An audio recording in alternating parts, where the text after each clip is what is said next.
spread ng COVID-19 virus, no? Ini-expect natin na karamihan talaga is nasa loob ng bahay dahil sila ina-advise na gano'n. So, maaaring, dahil nasa loob lang sila ng bahay, so maaaring it's either talagang maraming nangyayaring violence. Sa ngayon nga sa aming office, meron pa rin kami mga complainants, although siguro hindi marami ang nagre-report physically.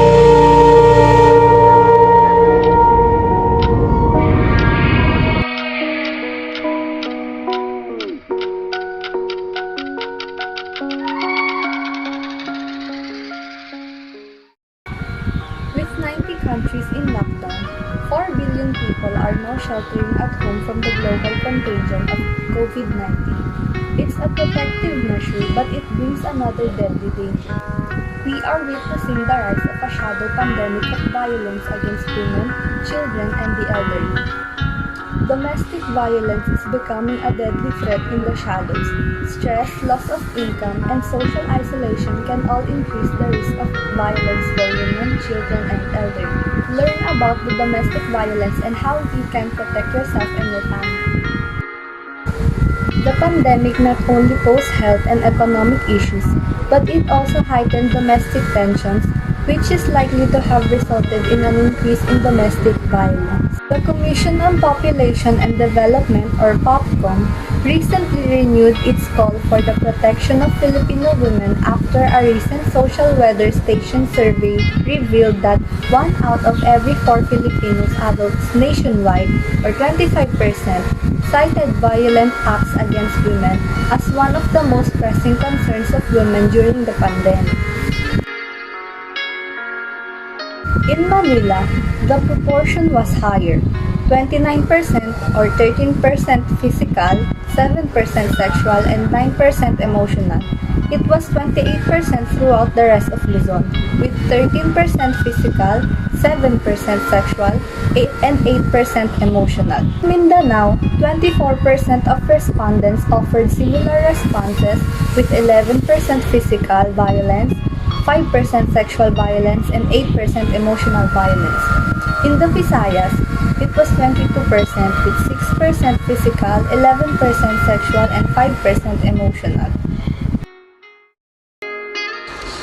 Online sexual abuse and exploitation of children is a silent pandemic with a long-term devastating consequences for children's mental health and psychological well-being.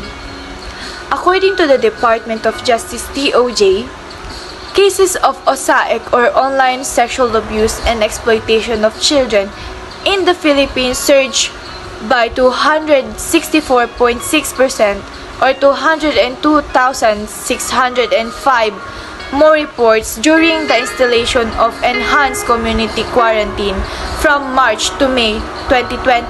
Compared to 76,561 reported cases in the same time in 2019.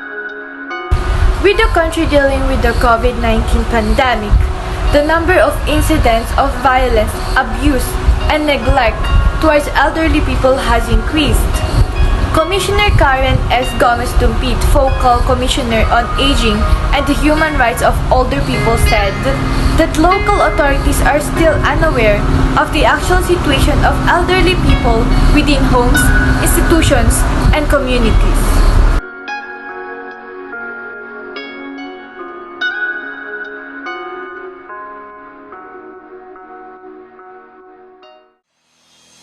Several countries and non-governmental organizations have already taken groundbreaking efforts in this area. New campaigns also employ social media to raise awareness of available resources for survivors such as hotlines, text message-based reporting, and mobile applications.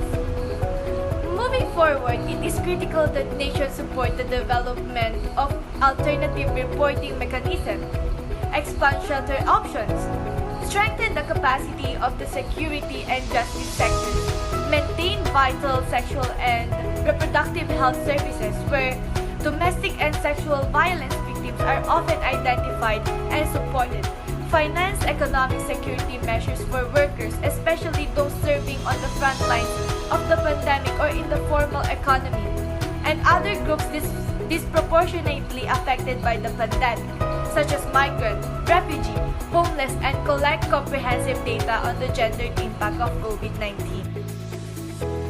Lockdown has been implemented throughout the world to limit the coronavirus, but those some restrictions have raised with the risk associated with domestic violence, particularly for women, children, and elderly. The pandemic may increase in survivor, mistrust in formal system, and further alienate them, particularly who are marginalized and mistreated. Repairing those relationships will be a major task that will need a radical shift in standard methods to prevention, response, and treatments. To address this new reality, government, NGO, and the private sector must be include human rights into all of their COVID-19 responses and funding structures. Human rights is an essential part of life, necessary to maintain good mind and spirit of women and children. Therefore, we should come together as a community to support the needs of abused people.